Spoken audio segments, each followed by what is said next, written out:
we are going to look at collaboration, first as a mindset, and then as a practice designed to help you get the most out of your recording sessions and foster relationships to inspire creativity and engender productivity. My name is Julie Nathanson. I've been a voice actor for over 20 years, doing games and animation and commercials and whatever they tell me to say. In terms of games, I started out doing games like Psychonauts. I played Lampita. In the Final Fantasy games, I'm Prish in Dissidia Duodecim. In 13.2 and Lightning Returns, I am, and I apologize in advance for this, Chocobocolina! Let's see, I play a wide range of roles. Thank you. Thank you. I play a wide range of roles, from soldier in Metal Gear Solid Peace Walker to Samantha Maxis in Call of Duty Black Ops, Chill in the Skylanders series, and Just Black in Far Cry 5. And as I stand here next to Eve, who is the voiceover lead at ArenaNet, I can tell you that in the decade that I've been working on Guild Wars 2, I have voiced over 30 characters. I am Eve Eschenbacher. I'm the voiceover lead at ArenaNet, as Julie just said. I've had maybe as varied a career as Julie's, if not quite as prestigious. I've been in games for about 14 years now. I started as a localization editor at a translation company in Tokyo, Japan, working on a few Metal Gear titles and varied other games. I've been a freelance Japanese to English translator for a number of games and strategy guides, and then I was a translator at the Pokemon Company, where I worked on Pokemon Platinum, Heart Gold, Soul Silver, and other titles. I got my start at ArenaNet as a copy editor, and then I took over VO from one of the producers and built the process and the team to what it is now, which enables us to put out large, frequent content updates every 2 to 3 months. So, sorry, I'm balancing 2 computers. Collaboration. Guild Wars 2 is a little unique in that we have our Living World content updates that we put out every couple months. Since GW2 launched in August 2012, we've had 4 seasons of Living World and 2 expansions. In 6.5 years, we've released over 50,000 lines of VO from 70 actors across 38 episodes of Living World, in addition to 2 expansions involving another 50,000 plus lines of VO from over 100 actors. Some of our actors have been working with us for over a decade, even going back to the original Guild Wars. And that level of commitment and consistency really necessitates a more personal approach, in my opinion, because people are more likely to want to continue to work with you when you treat them well. I can vouch for this. So my experience working on Guild Wars 2 has been particularly collaborative, and I've polled my voice actor friends, and it seems to be a consensus. We all look forward to these sessions. And I think one of the reasons is this collaborative attitude and collaborative process that Guild Wars has afforded us all as a luxury. And this collaboration is not just because they almost delivered my baby, which is a true story. So years ago, I was ginormously pregnant and started to have some early labor stuff that wasn't ready for the kid to be knocking on the door. So they just briefly put me in the hospital, and I had to miss a Guild Wars 2 session, which of course I apologized for profusely. And when I got to session, still pregnant a few days later, they all greeted me, these are directors and editors and developers, going, "Okay, we know how to deliver your child. Mark will get the hot water." And I was like, thanks, guys. Luckily, that form of collaboration was not needed, and my child was born in a hospital. Thank you for your concern. He's 9 now. That's true. It was a long time ago. So why collaboration? I've had to study how to handle social situations because they don't come naturally to me because I'm autistic. I'm constantly adjusting and fine-tuning my approach, and I learn from other people, I observe, I adapt, and as I mentioned a moment ago, I work with a number of actors on a fairly regular cadence. Every recording session, I'm bringing in 25 to 30 actors, and about 2/3 of them are people who have been playing named recurring characters for years. So I've gotten to know everybody really well, and I've found that a certain approach and mentality work better to keep everybody happy and excited to continue working with you. Basically, my stance is that everybody in the room is a professional. We're all an artist of one kind or another, and I'm talking about the sound engineer and the director and the actors and the writers and myself. We're all practicing our version of art, and we all want to do our best. Communication is the key to quality, so you treat your actors like they're part of your team. We like that part. So in terms of defining collaboration, you can get a lot of definitions that have to do with problem solving. There's nothing wrong with that, but I kind of like looking at it from a different angle. Dr. Britt Andreatta, who wrote Wired to Connect, The Neuroscience of Team Leadership, spoke about it in a podcast I listened to recently, and she called collaboration a mutual engagement of two or more people trying to achieve some kind of common goal that they both contribute to in new and unexpected ways. So it's really an act of creation. She went on to say that when people are working together, whatever they're building is going to get tweaked and changed because of the input of each member of that team. So no one can predict how it's going to turn out because it's constantly evolving. That's game dev, right? So to explain, in addition to voiceover, which I love, I'm also a writer. I've written for live action TV, I've written some Disney mobile game scripts, I've written and consulted on the upcoming Guildlings game for Servo, and because I am from a family of shrinks with a great interest in psychology, I also happen to have a master's in clinical psychology.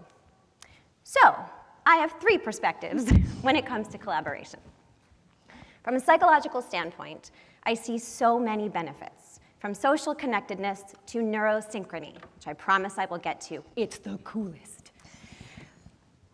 As a writer, I know that the vacuum of the singular creator doesn't yield a lot of that inspiration and innovation that comes from being in a room of other excited creative minds.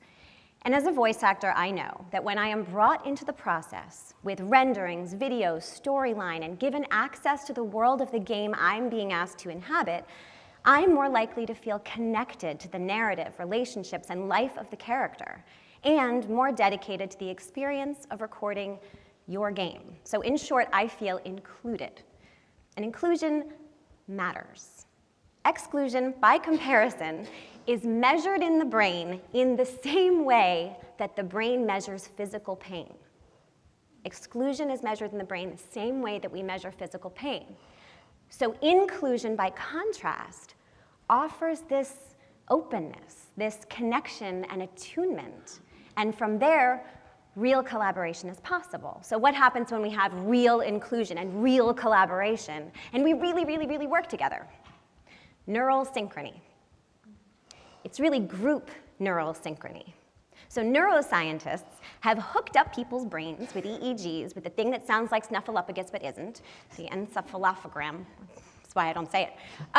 But it's, so you can hook up these people's brains all working in a room together, and view the electrical activity in the brain. Check out the brain waves, right?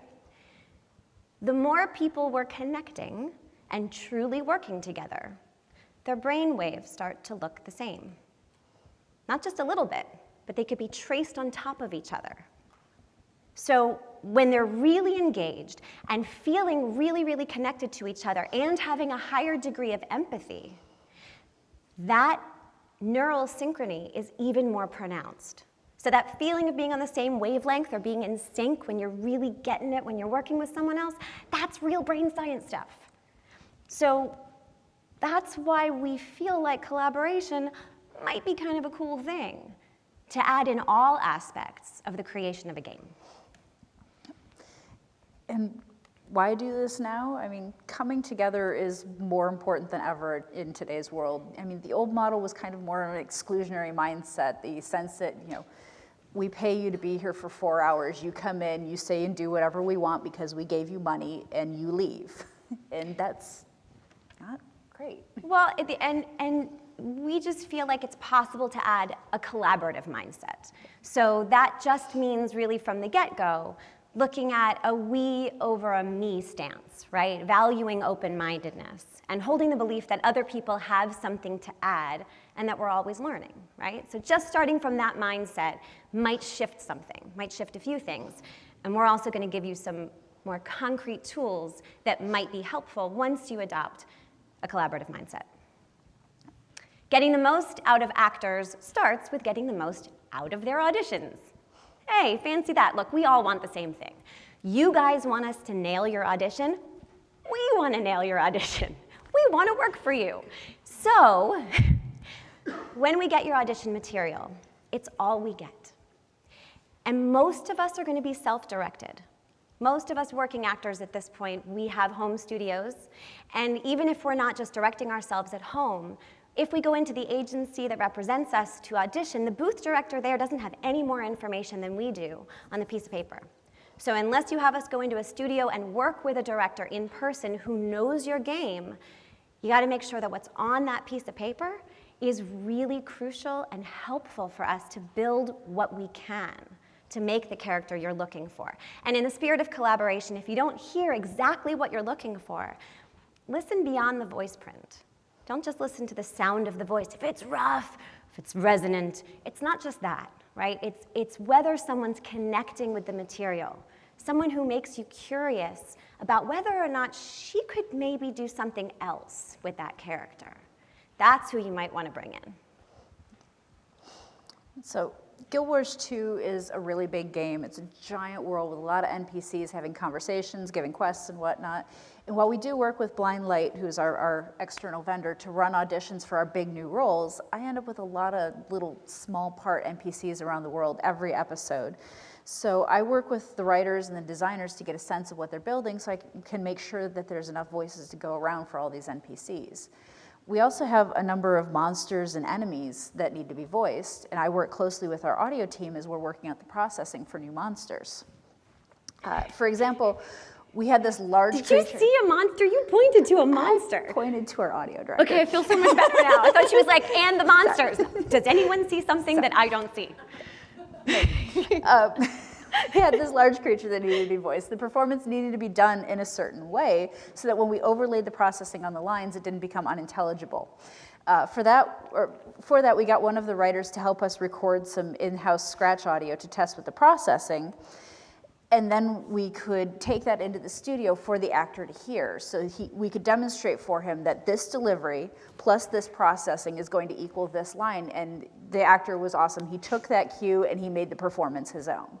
So even just the act of sharing that information was an act of collaboration, right? Some of this stuff seems so simple, but again, coming from a mindset, the rest of it will start to be possible in other aspects of your experience working with or even considering working with voice actors.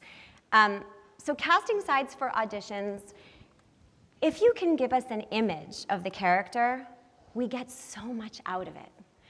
And you can also give a vocal reference, right? You can say, well, this really sounds like, maybe something like Hermione in Harry Potter. So that might give us a sense. But a picture does something to our brains, because our brains are natural problem solvers. We are looking for clues. Our brains are dying to fix and finish that puzzle that you're giving us. So for a moment, I want you to imagine that I have given you a 1,000-piece puzzle. No, let's make it worse. 5,000-piece puzzle. And I'm going to dump it right in front of you and say, make a thing. But I didn't put a picture on the box. Your brain's going to get stuck.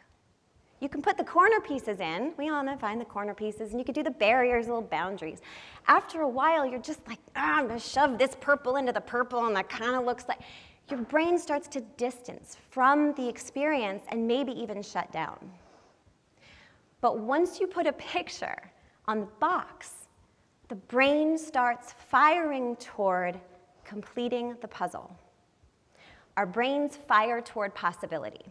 And if you like that, read everything Dan Siegel has ever written. It's amazing. In the character backstory section, you probably don't necessarily want to give away exactly the plot or the who and the when of your IP, especially if you're working on a fairly recognizable franchise. On Guild Wars, we've been cautious in the past about noting that we were recasting beloved characters from Guild Wars 1 who are going to make an appearance in Guild Wars 2.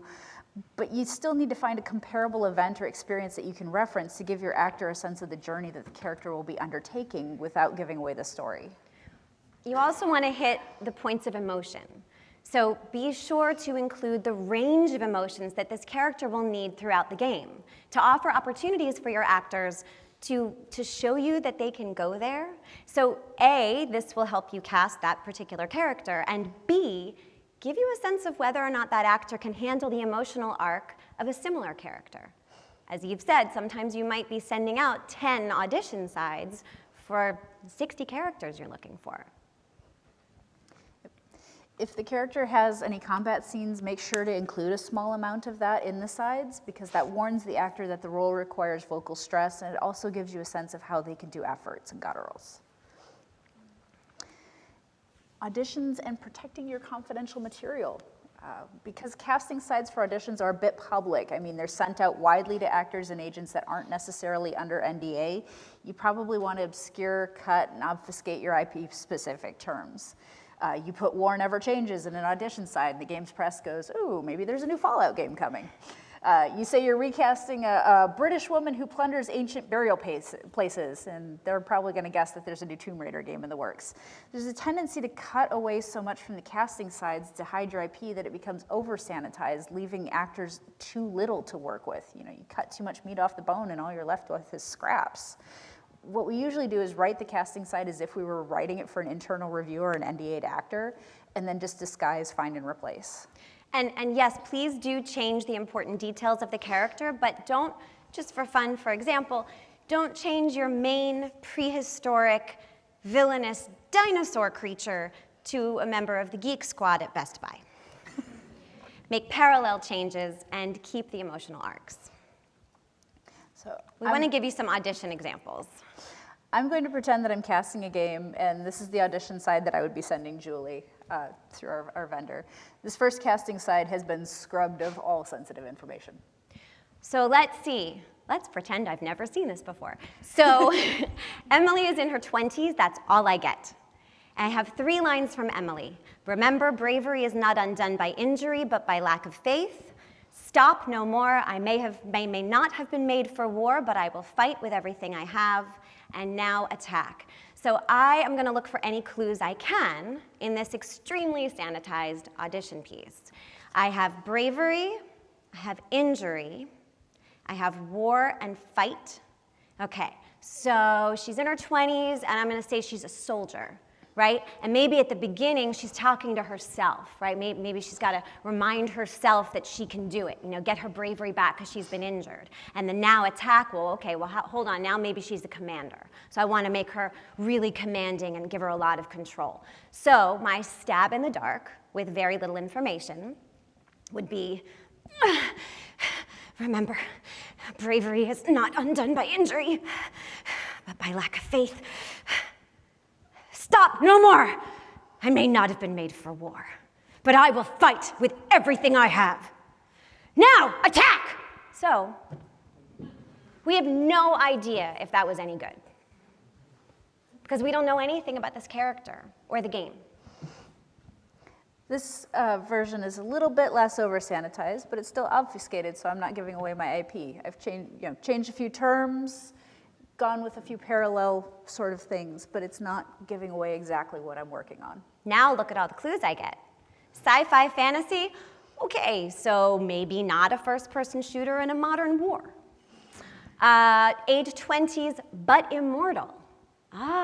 So maybe her voice and her appearance could be young, but there's going to be a world weariness. There's going to be an intelligence, a wisdom.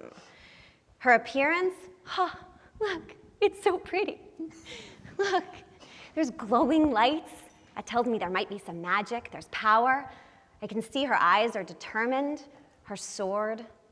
There's a lot of mysticism there and a lot of power and a lot of contemplative emotion. So there's a lot for me to play with just from that example. That's a stock photo I pulled from Shutterstock. You can too. So she's a high priestess. Okay, great. Probably some mysticism there too. Selfless, wise, empathic, and determined. Backstory, High Priestess Emelina, and you'll notice that we changed Emily to Emelina. Why? Because Emily feels so modern, right? Young and cute and modern, or just, you know, modern earthling. Emelina spelled funny, well, I don't know, maybe it's a little bit more fantasy, just to bring us in. She's the benevolent spiritual leader of the peaceful Palix, an alien race of human-like creatures with the ability to assume powers of nature. When invaders began to siphon her planet's resources to fuel their biological weapons, Emelina is forced to become a warrior, training her people to save themselves and their home. So what do I have here? Benevolent spiritual leader. So we have a leader with kindness and connection. We've got invaders. So this beautiful planet is being taken from me, and it's my responsibility to now become and forced to become a warrior. This is an unwitting warrior who will now have to lead. So now the first line we had, benevolent spiritual. Well, now I know I'm not injured, someone else is injured, okay? So I might benevolently say, remember, bravery is not undone by injury, but by lack of faith. The next line, internal conflict then determined. So I'm going to say, not that I wrote this or anything, but I'm going to say, work with me, that stop and no more is she's looking and seeing something that's too painful for her and then has to make a decision. Maybe because I know this character is going to make a transition during this game because it's in the sides that there's a character arc for her that she has to become a warrior. Maybe this is the minute that she makes the decision. So, stop, no more. I may not have been made for war, but I will fight with everything I have. And then leading her people into battle. Well, we've got the now attack. That part's probably about where we went before, but we have an attack effort at the end. I almost want to cover the mic for it. I don't want to hurt your ears. Right? But she's going to bring her people into battle. Now, attack! Ah! Has a little more life to it. I'm going to cast myself in that role. You're hired. To shift gears a little bit, casting actors for multiple roles, SAG rules say that you can get 3 roles per 4-hour session with SAG actors. So, sometimes I cast somebody for a named character and also a generic NPC off to the side. Sorry. Yep. You want to know the actor's range and listen for ad-libs and goofs in the session. First of all, we're all goofs. We like to listen to ourselves talk, and so when we get in the booth, you're going to hear a lot of things. Also, you listened for flexibility in our auditions, right? Maybe you heard me slate Julie Nathanson, and then I went into my little kid character and went, hey, who gave the dog all my peanut butter? So, from my slate, you went, oh, you know what? She could probably play the kid's mom. The mom just has a couple lines, and then also the kid, right? So you're listening for any clues you can from us about how to enjoy our versatility if we're lucky enough to have it. I've been able to give a lot of our actors different roles with the confidence that they'd nail them based on demos, credits, and just goofy voices they've done between takes. I cast one of our actors as a skrit queen, which in our game skrit are just these little rat-like creatures, just based on the fact that she had worked as a Henson puppeteer, knowing that she would nail it. Preparing for recording sessions. What we do in preparing for the recording sessions, there's a lot of table reads and script review. You want to read it all out loud before you ever start sending anything out, because nail down the pronunciations, the important words in your world. And if you're having a hard time saying it, it probably needs a rewrite. Gather image and video references to share with your actors of the game content. Get your scripts in chronological order if you can. This helps everybody keep track of where they are in the story. It's confusing to jump around in story arcs and have to tell your actors, oh yeah, that guy you just killed, now you're meeting him for the first time. Create an episode or chapter or character arc summary sheet if you can. This is an example of one we put together for season 4, episode 2 at ArenaNet. It's the overall arc of the episode and summaries of each chapter. And there were also a few sentences on each named character's backstory, motivation, and arc for the episode. It's a quick reference for actors, directors, and you. For a long-running game like Guild Wars 2, this kind of helps our actors remember where we left off. Last time on Guild Wars 2.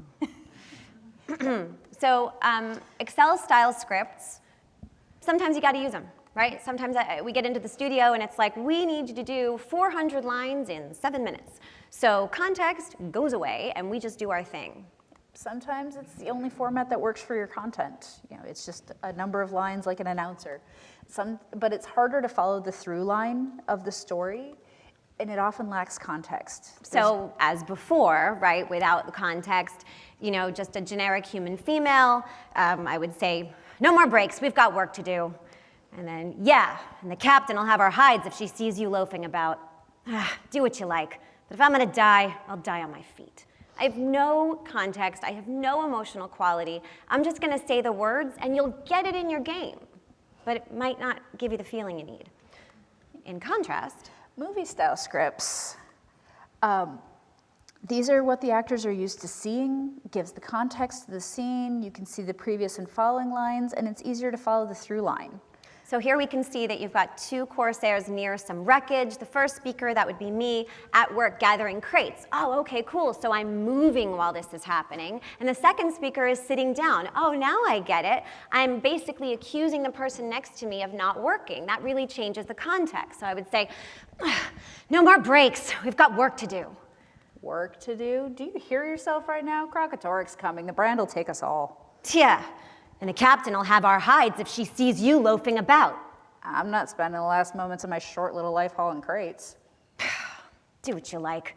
But if I'm gonna die, I'll die on my feet. Okay, so I still don't know if that was what they wanted, but I sure got a lot more out of it.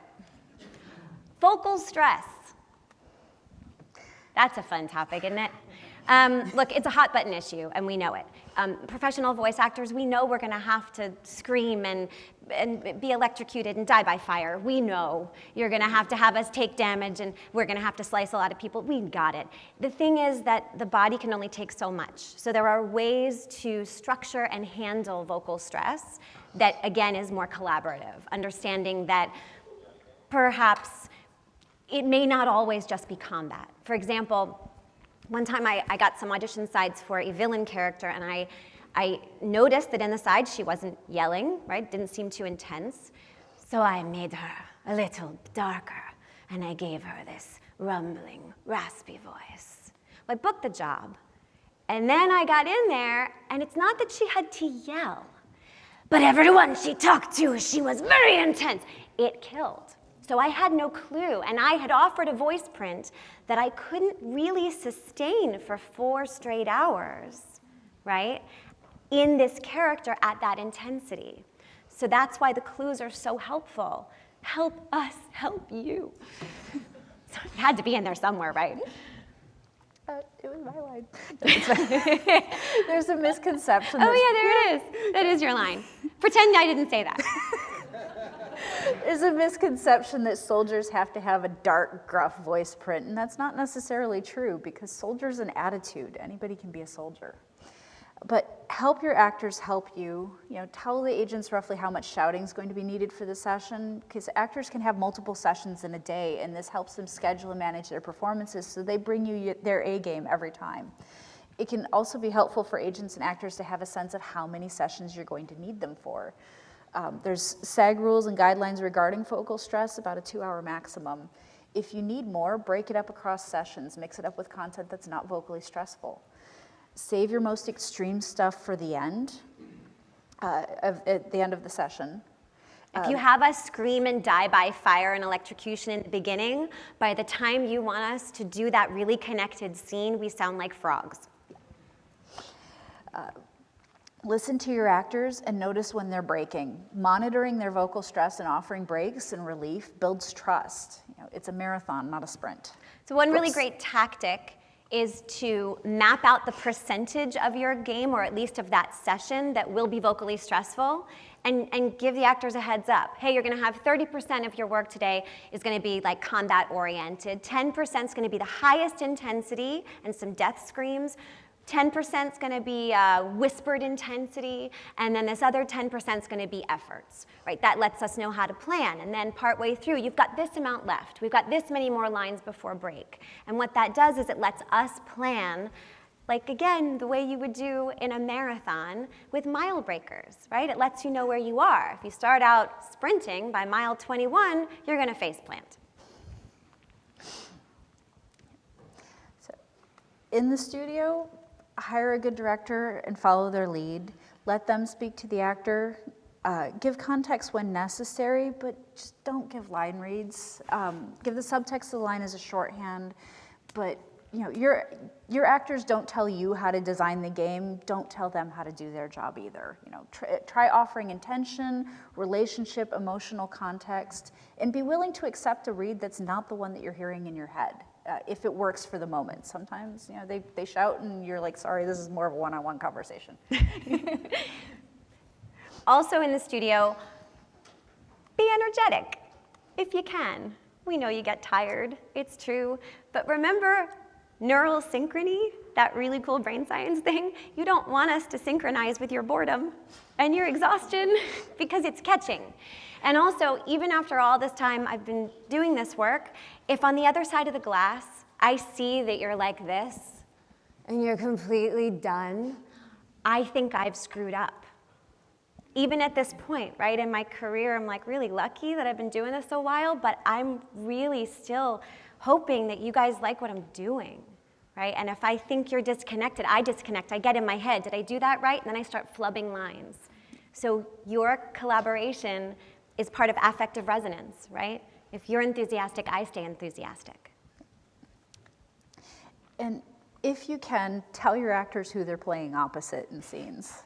It's not required, actors are professionals, but it really helps because they're a tight-knit group and it can help the performance if they know who they're acting to.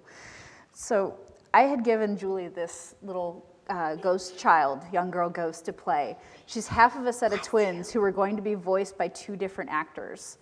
Here's the in-game models for those two twin ghost girls. You know how twins can be, super close and in sync. Well, that day in the studio, all I had to do was tell Julie that her twin was being played by one of her best friends, Kari Wahlgren, and she knew exactly what to do. I got so excited. I know how Kari is going to handle it. I know how I'm going to handle it. Maybe I won't get every moment of her performance, but because I can see the lines before and after and envision one of my best friends, and I'm in a unicorn onesie there, I can make it more real and more connected. So, yeah, if you outsource your VO. Yeah, if you outsource, put together an informational packet for your vendor. They've signed NDAs. Put together scripts, reference materials, summary documents, casting sides with vocal performance notes for creature process voices, because they don't have that information. It's in your head. Give it to them so they can do the job. What are our takeaways? So we've learned a lot. Here's our summary of what we've learned. Prep work is the key. Putting in that extra effort before you even get to the studio raises the quality and saves you a lot of time. Everyone's an artist. We all want the game to sound great, so let's do this together. Give enough information, but you don't have to give too much. So last thing, I want to leave you with a tool. Is Sarah Elmale in the room somewhere? There she is. Oh, there she is. This is a lovely woman. She's my friend. That's Sarah Elmale. For fun, you should also know that she's the player character in Anthem. Voice actors like each other. So I've just joined a team that's called SWAT, Specialized Workshops and Actor Tactics. And you can write down the website address, because you might want it. This is a group that was begun by Sarah Elmale, Jennifer Hale, and Sissy Jones.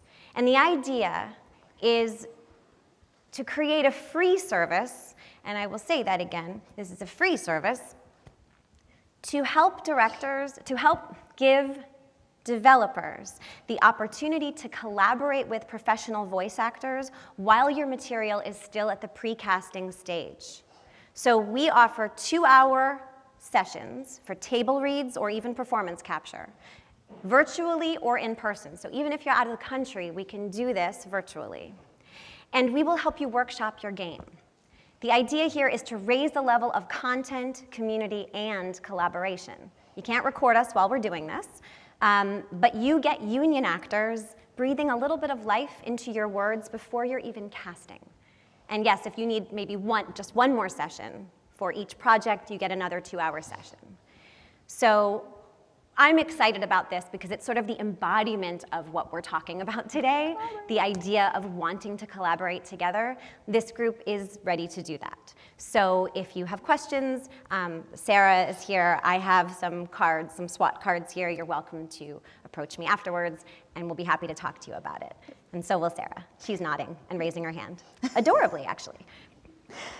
Thank you very much. And if you have more questions, we'll be happy to answer them. Please make sure to review this talk at the survey link in your email. Yes, and as all Uber drivers, just say, you really like the music that we played and that we didn't crash the car.